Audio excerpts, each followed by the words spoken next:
अशा पद्धतीचं एक पत्र समोर आलेले, काय नेमका सगळा प्रकार आहे? बघा, नाना पटोले साहेबांनी काल जे आरोप लावले ते बिनबुडावाचे आरोप आहे.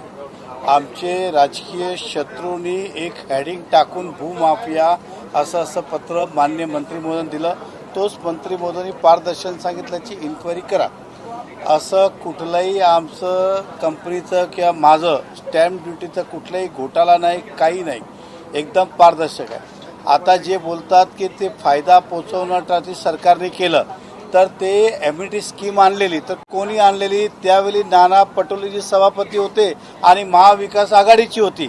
ह्याचं मिनिंग काय? माझा प्रश्न सोडून द्या. म्हणजे बाकी बिल्डरांनी जे एम्युनिटी स्पेस घेतली, हे त्यांचे नाना पटोले साहेबांचे शब्द आहे की बिल्डराला मदत करण्यासाठी केलं. म्हणजे हे ते स्वतःच कबूल करतात की महाविकास आघाडीने त्यावेळी बिल्डरला मदत करण्यासाठी एम्युनिटी स्कीम आणली होती का?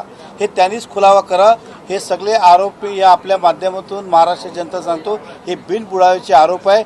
आताही विविध महापालिकात बघा, आपण टॅक्स संदर्भात एम्युनिटी स्कीम असते, कधी इन्कम टॅक्स असते, त्यावेळी ज्यांचे बाकी असतात ते भरून ते भरपाई करतात. ह्याच्यात कुठलाही घोटाळा नाही, भ्रष्टाचार नाही, सगळे आरोप बिनबुडावायचे आहेत. बावनकुळे असं म्हणतात की 10 ते 12 तक्रारी तुमच्याबद्दल त्यांच्या विभागाला आल्या होत्या. त्याच्यानंतर तुम्हाला सुद्धा त्यांनी बोलवलं आणि विचारलं की या तक्रारी नेमक्या काय आहेत, कोण करतंय तक्रारी? तुम्ही म्हणता एक बघा, तो हा नाही, आमच्याकडे असे 4-5 लोक आहेत जे ब्लॅकमेलर आहे, हिस्ट्री चीटर आहेत, त्यांच्यावर अनेक गुन्हे दाखल आहे. ते इकडेच नाही तर सगळीकडेच तक्रार करतात. कधी पोलीस स्टेशन, कधी इकडे, कधी तिकडे, काही ना काही तक्रार करतच असतात आणि त्या तक्रारामध्ये काही तथ्य नसतात. ठीक आहे, आता तरी आमचं सरकार आहे, पण हे तर त्यांचं गेल्या आमचं 2.5 वर्ष त्यावेळीपासून पण हे चालू होतं. हे कुठल्याही ह्याच्यात तथ्य नाही आहे. हे 2-3 लोक जे पेड वर्कर म्हणून आणि ब्लॅकमेलर, त्यांच्यावर अनेक गुन्हे दाखल आहे, असे लोक हे तक्रार करत असतात. या सगळ्या संदर्भामध्ये पंतप्रधान कार्यालयाकडे तुमची तक्रार केली आणि त्यानंतर मुख्यमंत्री कार्यालयाला सांगितले की यामध्ये दखल घेऊन. बघा, एक ऐकून घ्या, भारतीय जनता पक्ष सरकार तक्रार करणारा काय करतो? एक कॉपी मंत्र्यांना, एक कॉपी सीएमना, एक कॉपी प्राईम मिनिस्टरला, ही आता प्रथा चालली आहे.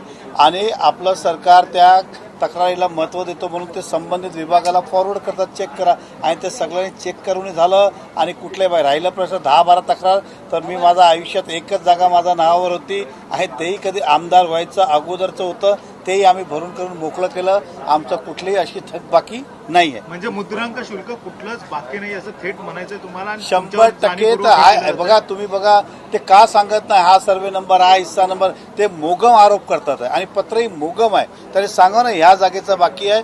हे सगळे बिनबुडावेचे आरोप आहे. परत मी आपल्या माध्यमातून या महाराष्ट्र जनतेला सांगू इच्छितो. दुसरीकडे एक मीरा भाईंदरमध्ये एक उंदीर चावून एका महिलेचा मृत्यू झाल्याचा प्रकार देखील उघडकीस आलेला आहे.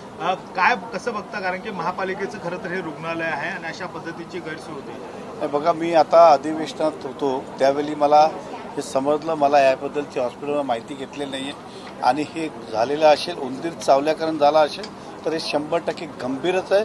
ह्याच्यात काही दुमत नाही. आणि संबंधित जो कोणी असेल ते आम्ही सुद्धा त्याबद्दल मागणी करणार आहे, त्याला सस्पेंड करावं अथवा त्यांच्यावर कारवाई करावं. परंतु ही मी माहिती घेतल्यानंतर अधिक बोलणं उत्तम होईल. धन्यवाद. आज बावनकुळे साहेबांनी तुमची संदर्भात सांगितलं की जवळपास 10 ते 12 तक्रारी तुमच्या विरोधात आलेल्या होत्या.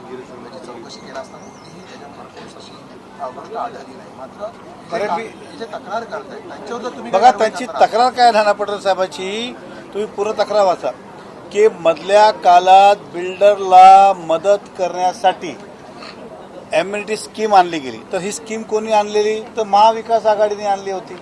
आणि त्यावेळी ज्यांनी कोणी ज्यांचं भरणं बाकी होतं त्यांनी भरलं. त्याचा चूक आहे का? दोष आहे का? आरोप आहेत का? आणि त्यांचं असं म्हणणं असेल की बिल्डरसाठी केलं तर मला वगळून टाका, पण बाकी महाराष्ट्रात ज्या लोकांनी भरलं तर त्या बिल्डरसाठी त्यांच्या सरकारने आणलेली स्कीम हे तेच सांगतात, आम्ही सांगत नाहीये. म्हणून स्वतःच बघायचं. धन्यवाद.